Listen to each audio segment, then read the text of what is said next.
Hello बच्चों, welcome back. कैसे हैं आप सब लोग? I hope all of you are very fine. एक काफी इंपॉर्टेंट वीडियो लेके आ रहा हूँ बच्चों आपके लिए। और हम इसमें एक क्वेश्चन सोल्व करेंगे जो कि नीट 2016 का क्वेश्चन है। काफी इंपॉर्टेंट क्वेश्चन है। इंपॉर्टेंट मतलब ये थोड़ा सा बच्चों को टफ जाता है हर साल। है वो नीट 2016 का क्वेश्चन है। Let me write down here. This is a problem of NEET 2016। एक थोड़ा सा माइनर मिस्टेक है। This is l here. Two identical charged pairs suspended from a common point by two massless string of length L। बेटा दो charge spare हैं जिनका charge same है और आइडेंटिकल स्पेयर है। And these two are suspended from a common point by two massless string. ठीक है, तो मतलब क्या दिया हुआ है कि यहाँ पे भाई हमारे पास दो स्पेयर हैं, दोनों को हमने स्ट्रिंग से लटका दिया, दो स्ट्रिंग से लटका दिया ऐसा। और दोनों के चार्ज बेटा सेम आइडेंटिकल हैं, तो आइडेंटिकल चार्ज स्पेयर है नहीं, दोनों के चार्ज सेम रहेंगे। तो अगर एक का चार्ज क्यू ले लूं तो दूसरे का भी क्यू हो जाएगा। और वो ऐसे लटके हुए हैं ना, ऐसे। और ऑब्वियसली बात है कि जब दोनों के सेम चार्ज है तो like charges ripple each other and unlike charges attract each other. तो बेटा ये एक दूसरे से ना दूरी, यानी कुछ ना कुछ डिस्टेंस इनके बीच में बनी रहेगी। तो उसने बोला कि जो डिस्टेंस बनी हुई है इनके बीच की, it is given to you, it is given to that is d less than very very very very small as compare to l. जहां पे एल क्या दिया बेटा, लेंथ दिया है स्ट्रिंग का। तो पूरा एक बार पढ़ लेते क्वेश्चन को वापस से। Two identical charge pair suspended from a common point by two massless string of length l are initially distance d apart because of their mutual repulsion. वही जो मैंने आपको बताया कि म्यूचुअल रिपल्शन की वजह से एक दूसरे के से दूर होंगे। अब वो देखो क्या बोलता है बच्चों, इंपॉर्टेंट पॉइंट देखो। The charges begin to leak from both the spheres at a constant rate. मतलब ये जो स्फीयर है ना बेटा, इससे चार्ज ना लीक होना शुरू हो गया, और वो भी कांस्टेंट रेट से। तो सीधी सी बात है, जब उससे चार्ज लीक होना शुरू हो जाएगा तो अभी देखो, आप मुझे बताओ ये सेपरेटेड क्यों है बाय सम डिस्टेंस डी? क्योंकि इनके इनके ऊपर एक फोर्स ऑफ रिपल्शन लग रहा होगा, that is electrostatic force of repulsion. इसके ऊपर बेटा इधर लग रहा होगा एफ, और इसके ऊपर इधर। बट आप इमेजिन करो कि अगर इनमें से चार्ज ना लीक होना शुरू हो जाए, तो इलेक्ट्रोस्टैटिक फोर्स ऑफ रिपल्शन का formula F is equal to K Q one Q two upon R square, everybody know. तो यहाँ पे K Q square by D square बन जाएगा। अब आप ये देखोगे अगर चार्ज ना कम होना शुरू हो जाए तो बेटा क्यू की वैल्यू कम हो जाएगी, और क्यू कम हो जाए तो फोर्स ऑफ रिपल्शन भी कम हो जाएगा। तो जो ये अगर चार्ज लीक होना शुरू हो गया, तो जो ये स्पेयर है ना, ये एक दूसरे के करीब आना स्टार्ट हो जाएंगे। आप समझ रहे हो मेरी बात?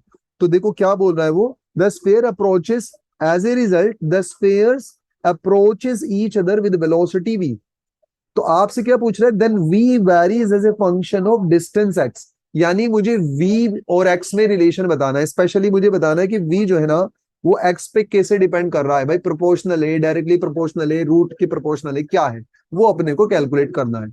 तो चलिए हम थोड़ा व्हाइट पेज पे, व्हाइट बोर्ड पे चलते हैं बच्चों, और इस क्वेश्चन को वहां पे जाके सोल्व करते हैं। ठीक है, वापस से डायग्राम बना के आपको अच्छे से समझा देता हूँ। देखो क्वेश्चन क्या बोल रहा है। आई होप कि आपको थोड़ा समझ में आएगा, but let me explain you once again कि क्वेश्चन क्या बोल रहा है। तो भैया क्वेश्चन क्या है, नीट 2022 2016 का, सॉरी 2016 का क्वेश्चन है। और बेटा क्या दिया हुआ है कि इसने बोला कि दो स्फेयर है और उनको हमने स्ट्रिंग से लटका दिया सेम पॉइंट से, दो डिफरेंट डिफरेंट स्ट्रिंग लेके। इसकी लेंथ एल दिया हुआ है, दूसरी, सॉरी, सेम स्ट्रिंग लिया है। इसकी लेंथ एल है, इसकी लेंथ भी एल है। और एक आइडेंटिक एक स्फेयर यहाँ पर है, और बिल्कुल ऐसा स्फेयर यहाँ पर है। और मान लो बच्चों इसका जो चार्ज है वो क्यू है, इसका चार्ज भी क्यू है। इनिशियली इनके बीच का जो सेपरेशन है वो डी है, और डी की वैल्यू दिया है बहुत छोटी है as compare to length of the string. अब आपको जैसे मैंने बताया बेटा, इस पे फोर्स और रिपल्शन लगेगा, तो इस पे फोर्स इधर लगेगा और इस पे फोर्स इधर लगेगा। जितना इस पे लगेगा बेटा उतना इस पे लगेगा। और कौन कौन से फोर्स लग रहे हैं भाई यहाँ पर? और कौन कौन से फोर्स लग रहे हैं? कि tension with respect to a point away from a point. भाई रस्सी में हमेशा एक टेंशन का फोर्स भी लगता है, तो बेटा टी इस तरफ लगेगा। Tension with respect to this point away from a point this way, this will be T. अगर मैं ये बच्चों ये एंगल अगर मैं थीटा बोलूं, तो बेटा ये वाला एंगल भी हमारा थीटा हो जाएगा। तो इस, मान लो ये जो हमारा स्फेयर है वो ए है, इस स्फेयर को मैं बी बोल देता हूँ। तो ए का अगर मैं एफबीडी बनाऊं, तो ए के ऊपर आप देख सकते हैं कौन कौन से फोर्स दिखाई दे रहे हैं। एक तो हो जाएगा बेटा ये वाला force, that is T cos theta, component बना रहा हूं टेंशन के। और एक हो जाएगा बेटा ये वाला, that is T sine theta. और हम ये मान रहे हैं कि देखो जब उसने क्वेश्चन में क्या बोला है कि जब चार्ज लीक होना शुरू हो गया, तो ऑब्वियसली बात है कि ये स्फीयर ना एक दूसरे के करीब चलना शुरू कर देंगे। तो मान लो किसी टाइम टी पर इनके बीच का जो सेपरेशन है वो डी से तो बेटा कम हो जाएगा। तो मान लेते हैं वो सेपरेशन डी से कम हो गया, लेट्स से एक्स हो गया, वो क्वेश्चन में भी दिया इनफैक्ट। तो अगर मैं डी की जगह लेट्स टेक, भाई डी तो शुरुआत में था और हमने किसी टाइम टी पर ये देखा कि ये जो सेपरेशन है बेटा कितना हो चुका है, ये सेपरेशन एक्स हो चुका है, ठीक है।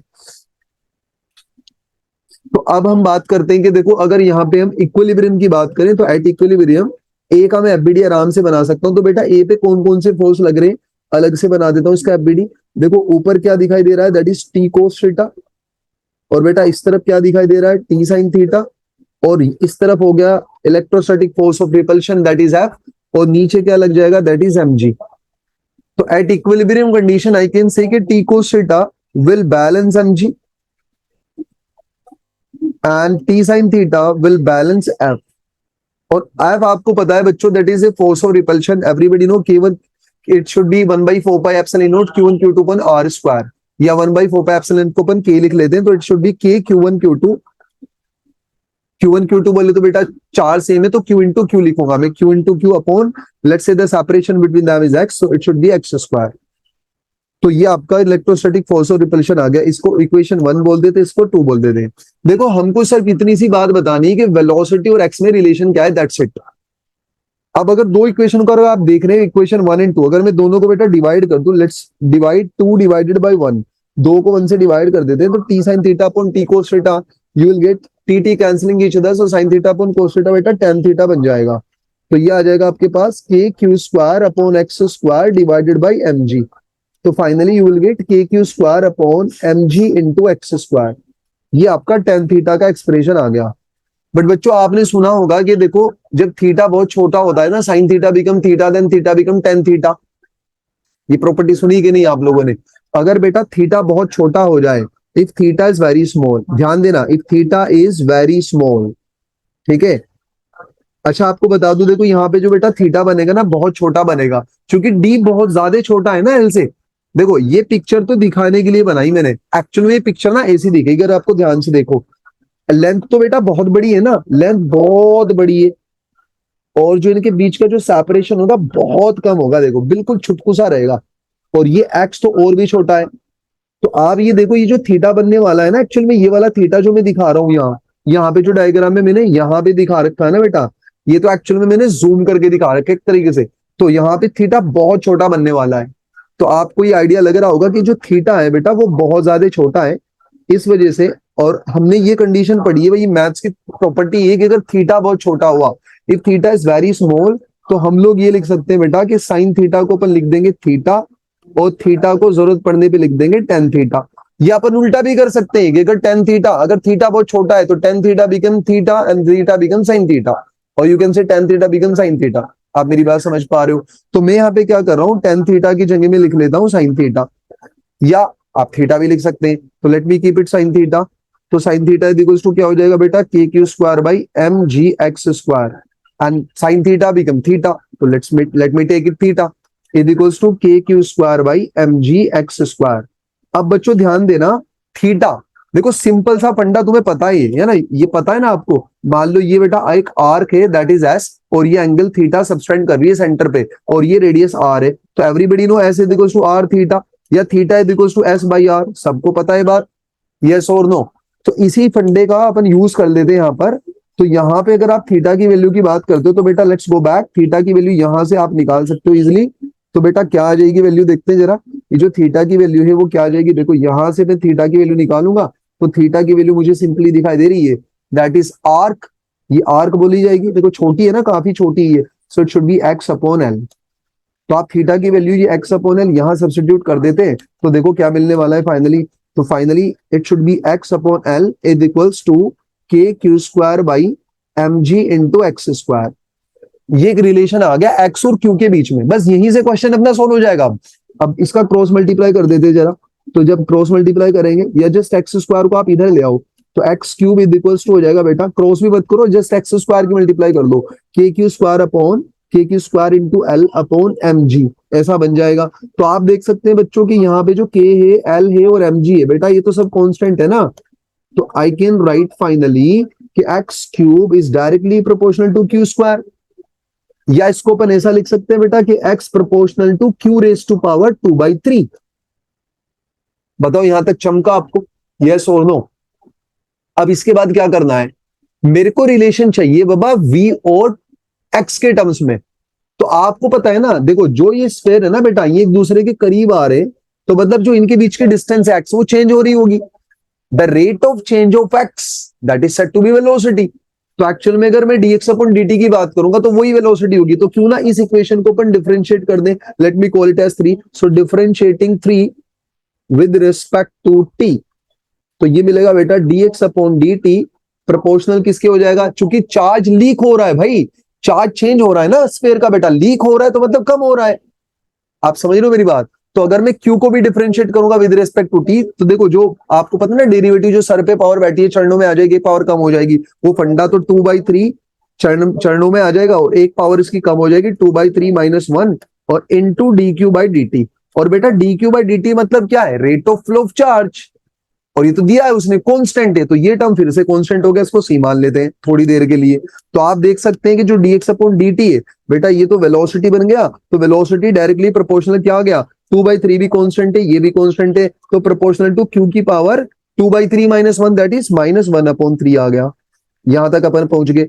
बट हमको v और x में रिलेशन चाहिए। ऑप्शन में जो 4 ऑप्शन दिए थे ना नीट 2016 के इस क्वेश्चन में, वो v और x में रिलेशन के ऑप्शन है। तो अपन क्या करेंगे बेटा, देखो यहां से q का एक्सप्रेशन अपन कैलकुलेट कर सकते हैं। देखो x directly proportional to q raise to power 2/3 है, तो I can write it like this. यहां से मैं इसको बेटा लिख सकता हूं, यहां से अपन इसको क्या लिख सकते हैं कि भाई q की power 2/3 directly proportional to x, या q proportional to x raise to power 3/2।